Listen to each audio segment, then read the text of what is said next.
I love the movie. Oh, thank you. You don't know Thank what's you. going to happen, and it's really... We're so sorry you got cut out. Really good. Can you tell me why?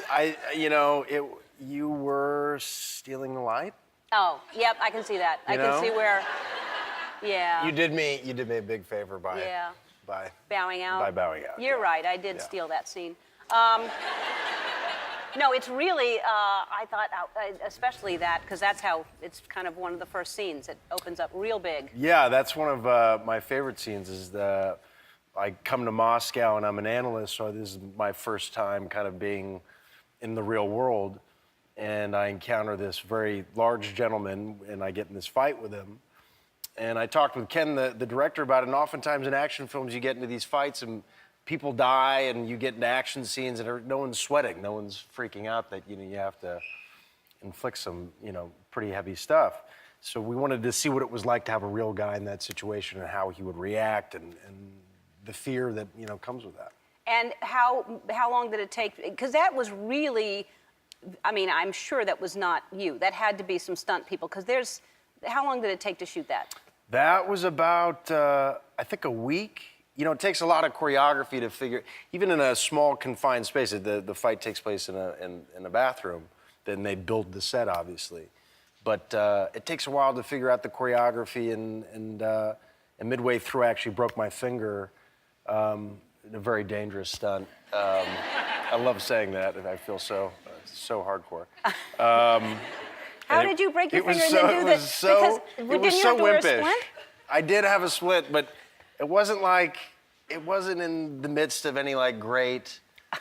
I just feel like such a. How did you do it? Well, so I'm throwing this haymaker punch, and in film acting fight time, it's not, you don't actually throw a punch. You have to throw these kind of wide punches to make it seem so the camera can see it. Punch me, I'll show you. Sure, like this, right?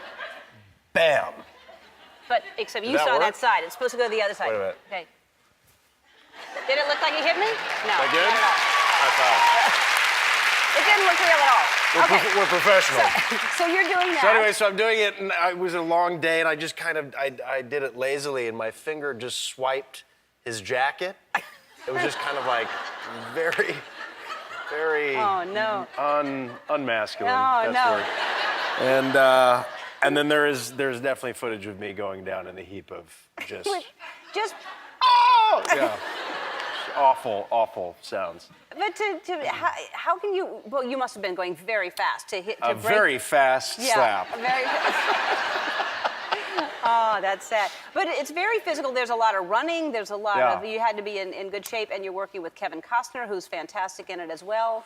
I mean, he is such a cowboy. He showed up to we were doing press, and he was in his cuff jeans and his cowboy boots and his vest, and you forget that he was. I mean, he's Bull Durham. He's Dances with Wolves. At my age, at 33, I think he was making Dances with Wolves. I mean, he's an icon. So it was incredible. Yeah, he's a great guy. Great guy, and he's got a band. I mean, he's got a lot of stuff going on. And you actually shot in Russia, didn't you? We shot most of it actually in England and London and around there, and Movie Magic makes it look like it's Moscow, but we did do 2 days of guerrilla filmmaking in the heart of Moscow. Yeah, it's a beautiful city, and I think there's a lot going on with them right now with the Olympics being there and their stance on their policies, and you've been very outspoken about that, which I think is great. I have certain feelings about it. I know, I'm a friend of Zach Quinto's, and I'm very sensitive to that issue, and obviously what their policy on it is not. I mean, it's archaic and not of the 21st century, clearly. It's not, and it's a shame. It's a beautiful city. It's an amazing place. It's a stunning city, and so much history. What I find, driving in from the airport, you have all these layers of history. You get the communist bloc, just kind of concrete, 50-story tall apartment buildings. But the closer you get into the city, it becomes this kind of interesting serpentine cobblestone street. I mean, you forget that, it was only 100 years ago, and it was a completely different world. Yeah. It's a beautiful, visually, it's a beautiful film to watch. It really, in every aspect of it. All right, we'll take a break, and we'll be back with Chris.